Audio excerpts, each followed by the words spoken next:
Okay, hello, welcome to the first devlog for our Unreal Engine horror game. Here's just the block out that I've made for my level, which is level 4. And this level takes place at the start inside of a train. So here's where the player would start. I mean, here's just a simple button to open the door.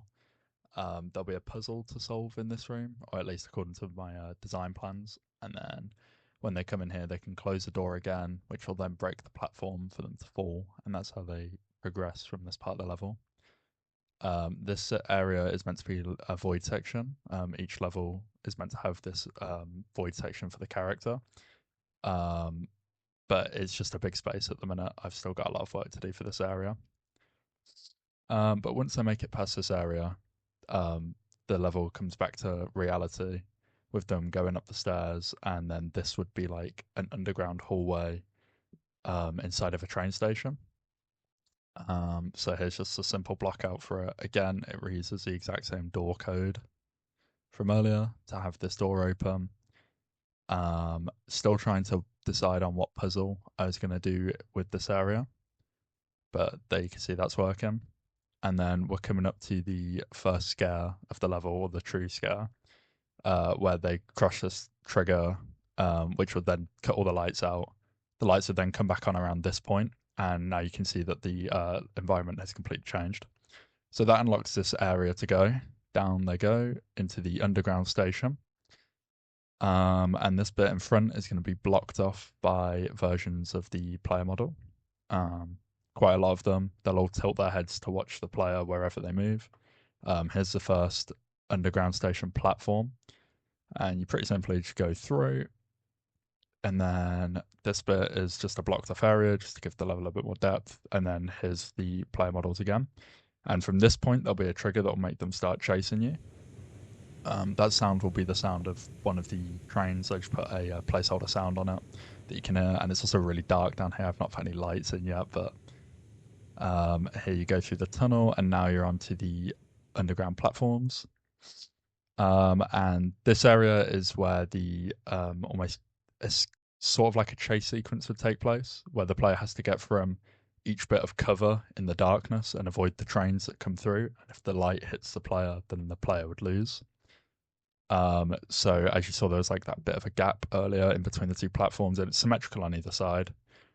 They have to run between that while the trains come through. So that's the game section of this part of the level, and then up the train they go. And here's where the blockout's finished for now. I still need to add another 2 carriages, but here you can see it's back onto the train. Ignore that train. And here's a quick jump cut to back here. And if I click play, you'll see the train go by. That's as far as I got to today with programming the train.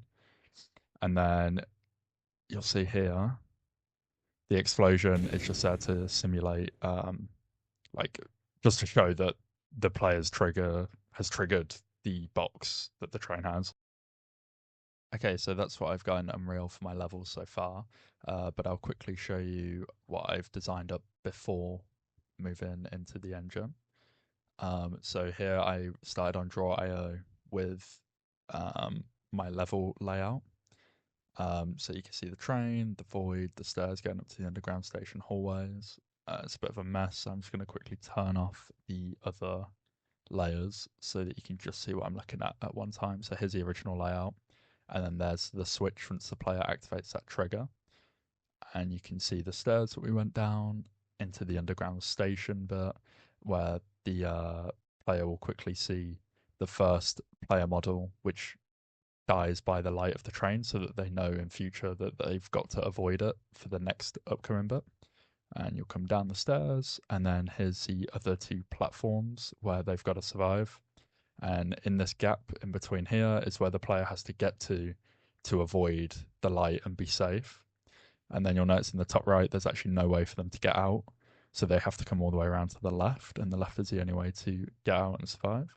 And then into carriage 2, and then carriage 3, which is supposed to be a chase sequence with the main enemy of the game at the start. And then also where the player will finish the game by burning all the traumatic objects they pick up throughout the 4 levels. And then that's where the game will end. So that's the plans for now. You can see where a couple things have started to change as I've like gone through my blackout, and where things have stayed the same and how things are going at the start. Admittedly, I was meant to make this devlog last week when I first got quite far in the blackout, but I got a bit too busy, so here it is now when I'm further ahead. But hopefully next week there'll be a lot of progress. I'm looking forward to it, and I'll see you in the next one. Thanks for watching.